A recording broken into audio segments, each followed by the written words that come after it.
دين عظيم جاء من وحي الإله. أعوذ بالله من الشيطان الرجيم. بسم الله الرحمن الرحيم. ومن الناس من يعجبك قوله في الحياة الدنيا ويشهد الله على ما في قلبه وهو ألد الخصام وإذا تولى سعى في الأرض ليفسد فيها ويهلك الحرث والنسل والله لا يحب الفساد وإذا قيل له اتق الله أخذته العزة بالإثم فحسبه جهنم ولبئس المهاد. ومن الناس اور لوگوں میں سے بعض وہ ہے یعجبک قولہ فی الحیات الدنیا، اس کی بات آپ کے دل کو بڑی اچھی لگے گی لیکن صرف دنیاوی امور میں. وَيُشْهِدُ اللَّهَ، اور وہ اللہ کو گواہ بناتا ہے، عَلَى مَا فِي قَلْبِهِ، اس چیز پر جو اس کے دل میں ہے. وَهُوَ أَلَدُّ الْخِصَامِ، اور وہ سخت قسم کا جھگڑالو ہے. وَإِذَا تَوَلَّى، اور جب وہ لوٹتا ہے تو سعیٰ فی الارض، زمین میں دوڑ پڑتا ہے، لیفسد فیہا، کہ اس میں فساد مچائے. وَيُهْلِكَ الْحَرْثَ وَالنَّسْلَ، اور لوگوں کی کھیتیاں اور لوگوں کی نسلیں برباد کریں. وَاللَّهُ لَا يُحِبُّ الْفَسَادَ، اور اللہ تعالیٰ فساد کو پسند نہیں کرتے، اس لیے مفسد کو بھی پسند نہیں کرتے. وَإِذَا قِيلَ لَهُ اتَّقِ اللَّهَ، اور جب اس سے کہا جاتا ہے اللہ سے ڈر، تو أَخَذَتْهُ الْعِزَّةُ، ابھار لیتی ہے اسے اس کی عزت، بالاسم، گناہ پر.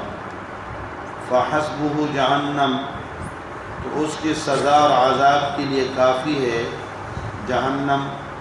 وَلَبِئْسَ الْمِہَادُ، اور جہنم بہت برا ٹھکانہ ہے. آیات مبارکہ میں مسئلہ حج مذکور تھا. حج کے بہت سارے مسائل، بلکہ حج کے تقریباً تمام مسائل وہ ذکر ہوئے. حج کے ساتھ ممنوعات حج کا بھی ذکر ہوا، مامورات حج کا بھی ذکر ہوا، انتظام حج کا بھی ذکر ہوا. اسی طرح حج کے دوران تجارت کی اجازت اور رسوم حج جو عرب کے اندر رائج تھی، ان سب کا ذکر ہوا. گزشتہ سے پیوستہ آیت میں حجاج کرام کے اقسام بیان کی گئی تھی، حاجیوں کے اقسام. اور آج کی آیت میں بھی ان میں سے ایک قسم کا بیان ہے. ایک قسم کا بیان انشاءاللہ آئندہ درس میں ہوگا.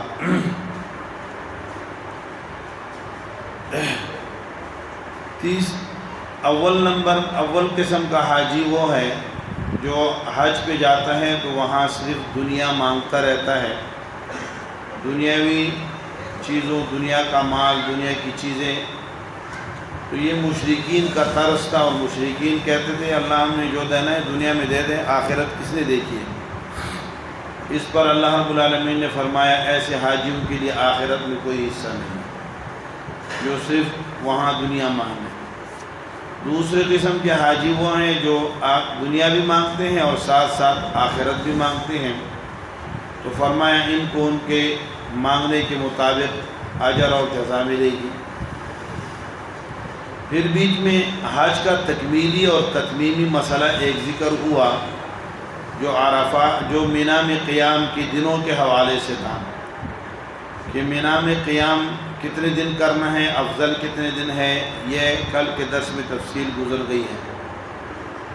آج کے درس میں تیسرے قسم کے حاجی کا بھی ذکر ہے، اور ساتھ آگے حج سے پہلے جو مسئلہ ذکر ہوا تھا وہ جہاد کا تھا، اور آگے بعد میں جو مسئلہ آ رہا ہے وہ بھی جہاد کا ہے۔ میں نے آپ سے عرض کیا تھا کہ سورۃ بقرہ کا دوسرا حصہ، اس کا بنیادی اور مرکزی مسئلہ جو ہے وہ جہاد کا ہے، کہ اللہ رب العالمین کی دین کو غالب کرنے کے لیے اپنی جان، مال اور سب کچھ لٹا دیے جائیں۔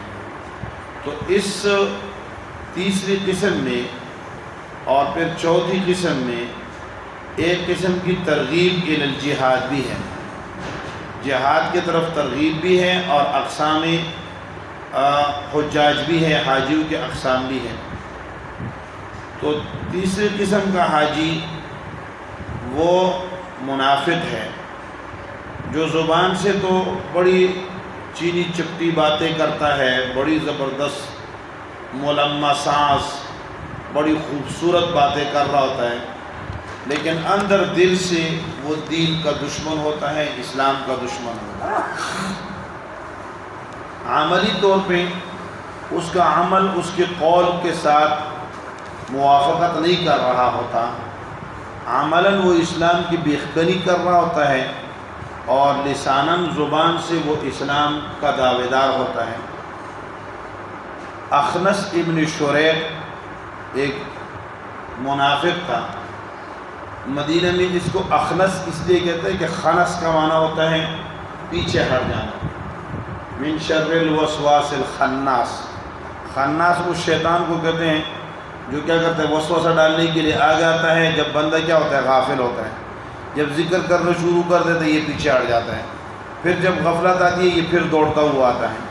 تو یہ خناس اسی سے اخنس ہے، یعنی سب سے زیادہ پیچھے ہٹنے والا۔ یہ اصل میں جنگ احد کے موقع پہ 300 آدمی لے کر واپس ہو گیا تھا، بھاگ گیا تھا۔ آپ صلی اللہ علیہ وسلم پہلے نکلا اور پھر یہ بہانہ بنایا ایک پھوٹ ڈالنے کے لیے، یہ سازش ہوتی ہے کہ آپ کے پاس بندہ آیا، تبلیغی جماعت میں ساتھ چلنے لگا، تھوڑے دن چلا، پھر بعد میں کہتے مزہ نہیں آیا یار چلو واپس، تاکہ دوسروں کی دل بھی کیا ہو جائے، اٹھ جائے۔ یا درس میں بیٹھتا ہے 2-4 دن بیٹھتا ہے، پھر لوگ کہتے ہیں یار مزہ نہیں آیا۔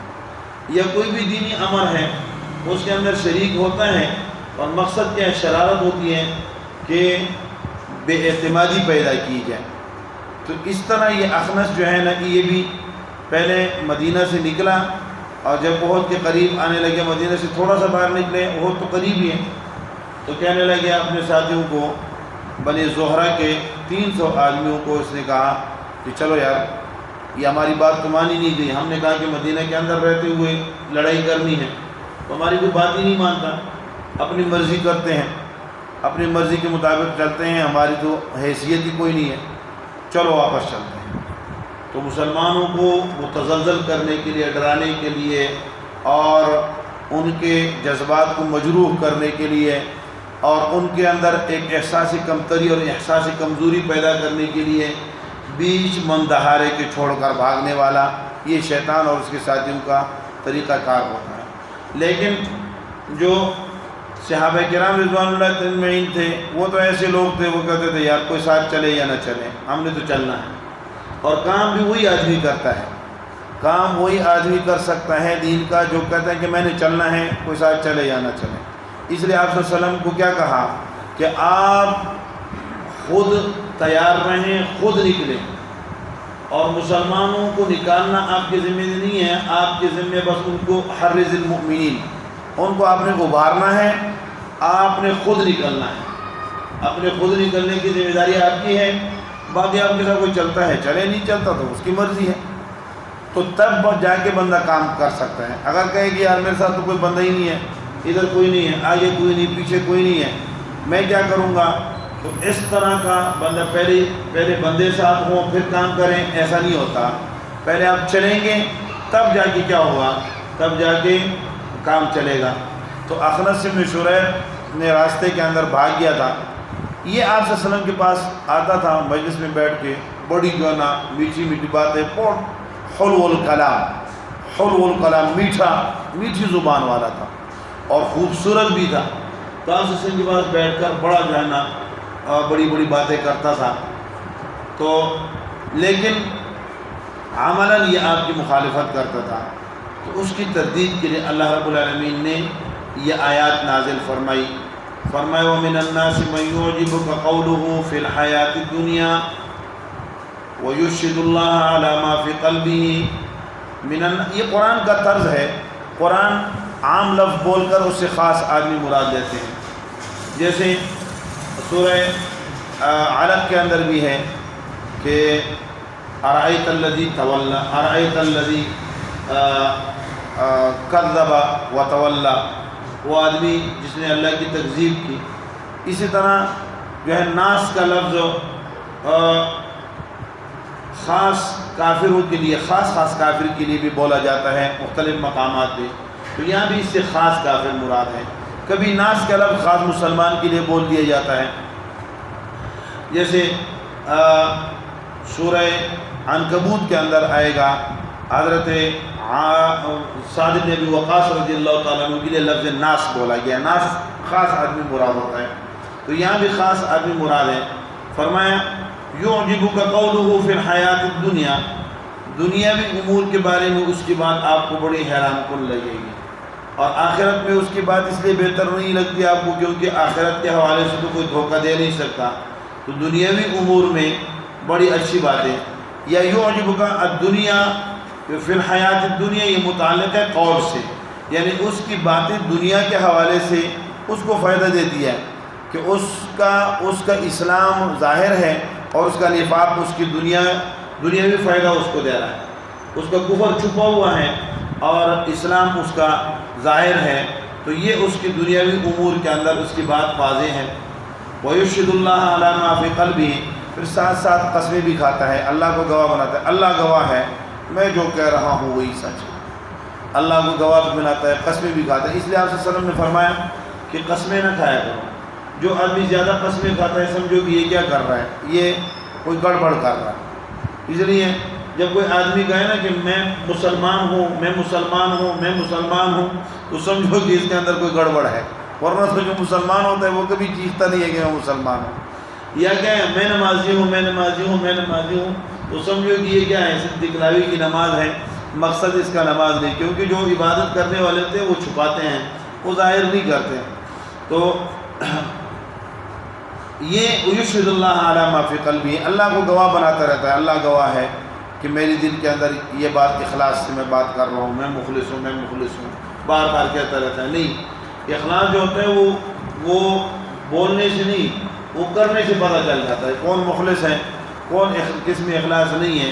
تو اخلاص کے اظہار کی ضرورت نہیں ہوتی کہ میں بہت مخلص ہوں میں بڑا اخلاص مند ہوں، نہیں۔ وَيُشْهِدُ اللَّهَ عَلَى مَا فِي قَلْبِهِ، وہ أَلَدُّ الْخِصَامِ، اور مسلمانوں کے معاملات میں بڑا جھگڑالو ہے۔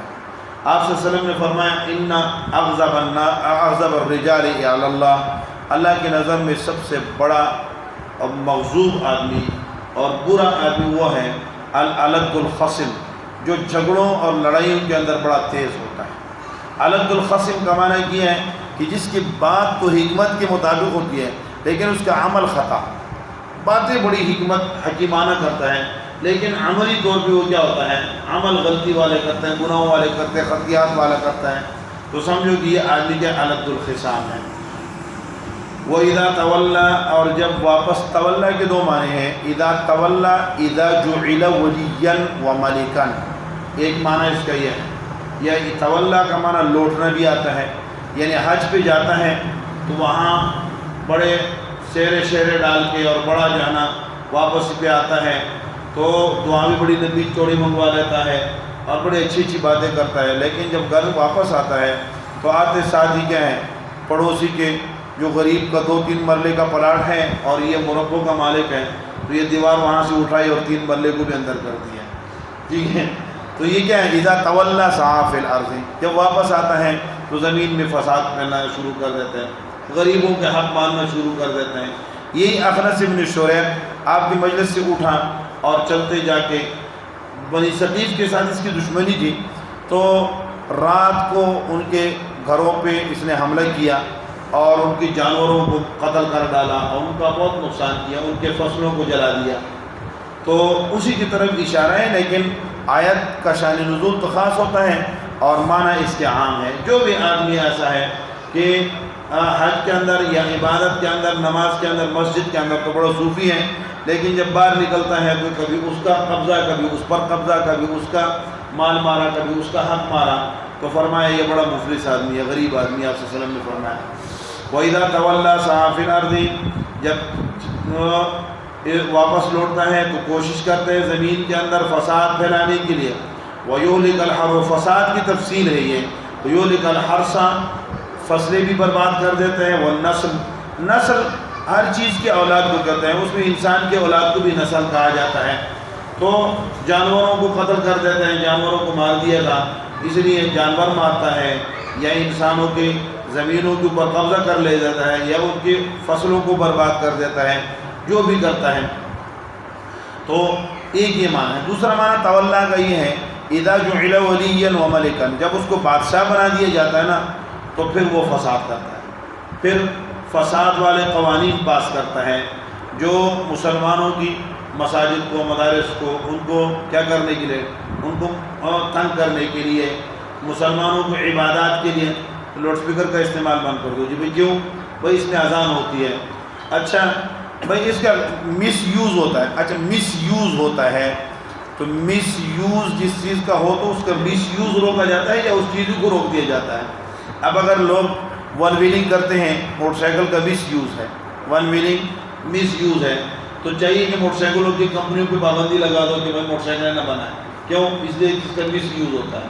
نہیں بھائی، جو مس یوز کرتا ہے اسے پکڑو۔ جب اگر لاؤڈ اسپیکر پہ کوئی فرقہ واریت پھیلا رہا ہے تو آپ کو کس نے روکا؟ اس کو پکڑو، جیل میں ڈال دو، اس کے لیے جو سزا ہے وہ مقرر کر دو۔ لیکن اگر لاؤڈ اسپیکر پہ اللہ کی دین کی بات ہو رہی ہے، آپ کہتے ہیں نہیں، آپ کہتے ہیں A to Z سارے بند کر دو، جو اصلاح کر رہے ہیں امت کی ان کو بھی بند کر دو، اور جو کیا کر رہے ہیں، جو فساد کر رہے ہیں ان کو بھی بند کر دو۔ تو ایک ہی لاٹھی سے ہانکنا ہی انصاف نہیں، یہ انصاف کی بات نہیں ہے۔ تو اذا تولا سعیٰ فی الارض، زمین میں فساد کرتا ہے۔ یہ ایک معنی یہ کیا ہے سعید بن المسیب رحمۃ اللہ علیہ نے، جب اسے زمین کے اندر بادشاہت ملتی ہے تو وہ اللہ کی نافرمانیاں کرتا ہے، تو نافرمانیاں کرنے کے نتیجے میں اللہ رب العالمین جب حکمران غلط فیصلے کرتے ہیں تو اللہ کی جانب سے پھر کیا آتے ہیں؟ قحط سالی آتی ہے، تو قحط سالی کے نتیجے میں جانور بھی مرتے ہیں اور فصلیں بھی برباد ہو جاتی ہیں۔ اذا تولا سعیٰ فی الارض لیفسد فیہا، کہ اس میں فساد کرے، ویہلک الحرث والنسل، اور ہلاک کر دے فصلوں کو اور نسلوں کو۔ واللہ لا یحب الفساد، اللہ فساد کو پسند نہیں کرتے۔ تو مفسد کو تو بدترین اولا، فساد کا کرنے والا کون ہوتا ہے؟ مفسد ہوتا ہے۔ تو مفسد کو بھی پسند نہیں کرتے، اور جسے اللہ پسند نہیں کرتے گویا کہ وہ اللہ کا مبغوض ہے، اللہ اسے ناپسند کرتے ہیں۔ اللہ تعالیٰ کی نظر میں وہ کیا ہے؟ بدنما ہے، اللہ کی نظر میں وہ برا ہے۔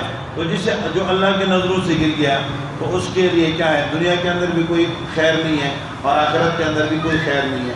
اس لیے زمین کے اندر خیر اور بھلائی پھیلانے کی ہمیشہ کوشش کرنی چاہیے، انفرادی طور پہ بھی، اجتماعی طور پہ بھی۔ وَإِذَا قِيلَ لَهُ اتَّقِ اللَّهَ، اور اس کی بھی عادت ہوتی ہے، غلط کام کر رہے ہوتے ہیں، جب اسے کہتے ہیں خدا کا خوف کرو تو غصے میں آ جاتے ہیں۔ اچھا میں خدا کا خوف کروں، میں خدا کا خوف کروں، مجھے یہ کہہ دیا کہ تم خدا کا خوف کرو، ہاں بک پڑ جاتا ہے۔ اسی اخنس بن شریح کو جب کسی نے کہا کہ خدا کا خوف کرو تو اس نے اسے اور زیادہ مارنا شروع کر دیا، اور زیادہ سزا دینا شروع کی کہ تم مجھے کہتے ہو کہ خدا کا خوف کرو۔ تو ایسے ہی ظالم ہوتے ہیں یہ جب کسی کو پکڑتے ہیں اور کسی کو سزا دے رہے ہوتے ہیں، وہ جب کہتے ہیں یا اللہ، وہ کہتے ہیں کدھر ہے تیرا اللہ، اور پٹائی کرتے ہیں۔ یہ سزاؤں میں ٹارچر سیلز کے اندر ایسا ہی ہوتا ہے، بڑا جو ہے نا ظالمانہ اور جابرانہ سسٹم کیا جاتا ہے۔ اللہ ہی حفاظت فرمائے۔ تو فرمایا، اور آپ صلی اللہ علیہ وسلم نے فرمایا کہ وہ آدمی اللہ کے نظر میں بہت ہی مبغوض ہے جس کو جب کہا جائے کہ اتق اللہ، اللہ سے ڈرو، اور وہ کہتے کہ یار تم اپنا کام کرو، تم اپنا کام کرو، جاؤ تم جانو تمہارا کام جانے۔ یہ اتق اللہ کا لفظ کسی کو کہا جائے، اللہ کا خوف کرو، اللہ سے ڈرو، اور بندہ اسے کیا کر دے؟ اڑا دے، تو یہ بہت خطرناک بات ہے۔ حضرت عمر رضی اللہ تعالیٰ عنہ کو کسی نے کہا نا کہ اتق اللہ، اللہ اکبر، حضرت عمر رضی اللہ تعالیٰ عنہ کو کسی نے کہا یا اتق اللہ یا امیر المؤمنین. حضرت عمر رضی اللہ عنہ زمین پر گر گئے اور اپنے گال مبارک زمین سے رگڑنا شروع کر دیے. کہتے اللہ کا نام مجھے کہہ دیا گیا ہے کہ اللہ سے ڈرو، اللہ کا خوف کرو. تو ایک جانب یہ لوگ ہیں، دوسرے جانب وہ ہیں جن کو کہا جاتا ہے اتق اللہ، تو اخذته العزت بالاسم، اس کو اس کی عزت گناہ میں مزید کیا کر دیتی ہے، ڈال دیتی ہے اور وہ مزید آگے بڑھ جاتا ہے. تو فرمایا فحسبہ جہنم، ایسے آدمی کا ٹھکانہ جہنم ہے. جب اس کے سامنے کیا کی جاتی ہے، اللہ کی دین کی بات کی جاتی ہے، اللہ کا خوف دلایا جاتا ہے، وہ کہتا ہے میں وڈیرا ہوں، میں نواب ہوں، میں چودھری ہوں، میں ایم این اے، میں ایم پی اے، میں وزیر، میں شزیر، میں فلاں، مجھے ایسی باتیں کرتے ہو کہ اللہ سے ڈرو. کیا میں اللہ سے نہیں ڈرتا؟ مزید بگڑ جاتا ہے. یہ کو خدا کا خوف کرو. قبضہ کیا ہوا کسی غریب کی پلاٹ پہ، اسے کہتے ہیں یار خدا کا، اور مولوی صاحب میں بدماش لگتا ہوں، میں تمہیں کو جو ہے نا زیادتی کرنے والا لگتا ہوں، زیادتی کی ہوتی ہے. تو آگے جو ہے نا الٹا جو ہے نا اگر کوئی اس کو کہہ دیتا ہے کہ خدا خوفی کرو، تو خدا خوفی کہنے والوں کو کیا ہو جاتا ہے، اس کی مخالفت کرنے شروع کر دیتا ہے، اس سے بگڑ جاتا ہے اور زیادہ جو ہے نا وہ کیا ہے گناہ کے اندر آگے بڑھتا ہے. تو اللہ رب العالمین نے فرمایا فحسبہ جہنم، اس کا ٹھکانہ جہنم ہے، اس کے لیے جہنم کافی ہے. فحسبہ جہنم سزاء و جزاء، بدلے اور سزا کے لیے اس کو جہنم کافی ہے. ولبئس المہاد، اور جہنم بہت برا ٹھکانہ ہے. اس لیے دنیا کی زندگی میں ہم نے کوشش کرنی ہے، ہم چل رہے ہیں اور ایک ایک قدم ہمارا بڑھ رہا ہے، یا ہمارا قدم جہنم کی طرف بڑھ رہا ہے یا ہمارا قدم جنت کی طرف بڑھ رہا ہے. تو ہم کوشش کریں کہ ہمارے قدم کیا ہیں، اس راستے پہ آگے نہ بڑھیں جو جہنم کی طرف جاتا ہے، اس راستے پہ بڑھیں جو اللہ رب العالمین کے مہمان خانے اور مہمان نوازی کی طرف بڑھ رہا ہے، جسے جنت کہتے ہیں. اللہ نے مہمان نوازی کے لیے تیار کر رکھا ہے. وہاں ان لوگوں کی جو دنیا کے اندر قربانیاں دیتے ہیں، دنیاوی مفادات قربان کر دیتے ہیں، دنیاوی ضروریات دبا لیتے ہیں اور یہ سوچ لیتے ہیں کہ یار چلو اس کا اجر مجھے آخرت میں ملے گا. تو ان کے لیے اللہ رب العالمین نے وہ کچھ چھپا رکھا ہے، ما لا عین رأت، تو آنکھوں نے نہیں دیکھا، ولا اذن سمعت، کانوں نے نہیں سنا، ولا خطرت علی قلب بشر، کسی بشر کے دل کے اندر اس کو وہم و گمان بھی نہیں آیا. اس لیے اس عارضی دنیا میں قربانی دینی ہے اور اس دائمی زندگی کو بنانا ہے. اللہ مجھے اور آپ کو عمل کرنے کی توفیق نصیب فرمائے. دين عظيم جاء من وحي الإله